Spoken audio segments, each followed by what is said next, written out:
അപ്പോൾ as usually ഇൻസ്റ്റഗ്രാമിൽ നിന്നും എനിക്കിതാ ഈ ഒരു സംഭവം ഉണ്ടാക്കാൻ വേണ്ടി ഭയങ്കര ഇൻസ്പിറേഷൻ കിട്ടിട്ടോ. അപ്പോൾ പിന്നെ മുന്നും പിന്നൊന്നും നോക്കിയില്ല, ചാടി കയറി ഞാൻ കൈ കണ്ട കുപ്പിയൊക്കെ ഇതുപോലെ പെറ്റൽസൊക്കെ വരച്ചെടുത്ത് എനിക്ക് ഭയങ്കര എക്സൈറ്റ്മെൻ്റ് ആയിരുന്നു ഇത് ചെയ്യാൻ വേണ്ടിയിട്ട്. നിങ്ങൾക്കറിയാം, ഇന്ന് ഞാൻ വേറെ ഒരൊറ്റ വീഡിയോ പോലും എടുത്തിട്ടില്ല, ഈ ഒരു ഷോർട്ട് വീഡിയോ മാത്രമേ ഷൂട്ട് ചെയ്തിട്ടുള്ളൂ. അപ്പോൾ ട്വിസ്റ്റിന് വരാനുള്ളതേ ഉള്ളൂ. ഭയങ്കര എക്സൈറ്റ്മെൻറ്റ് കൂടിപ്പോയതും കോൺഫിഡൻസ് കൂടിപ്പോയൊക്കെ കാരണമാണെന്ന് തോന്നുന്നു. എന്തോ എവിടെയോ ഒരു തകരാറൊക്കെ എവിടെ നിന്നൊക്കെയോ പറ്റിപ്പോയി.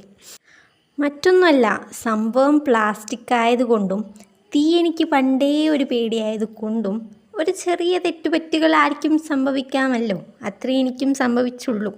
അപ്പോൾ ഇതൊന്നും മൈൻഡ് ചെയ്യണ്ട, ഞാൻ ഇതിനുള്ള പരിഹാരമായിട്ട് ഉടനെ വരുന്നതായിരിക്കും. എനിക്കിത് ചെയ്യണം എന്ന് ഒരേ വാശിയാണ്, ഇപ്പോൾ എന്താണെന്നറിയില്ല, എന്തായാലും ഞാൻ ചെയ്യും. ഇതിനൊരു പോം വഴി ഞാൻ കണ്ടിരിക്കും. അപ്പോൾ ഇത്രയേ ഉള്ളൂ വീഡിയോ. ബൈ.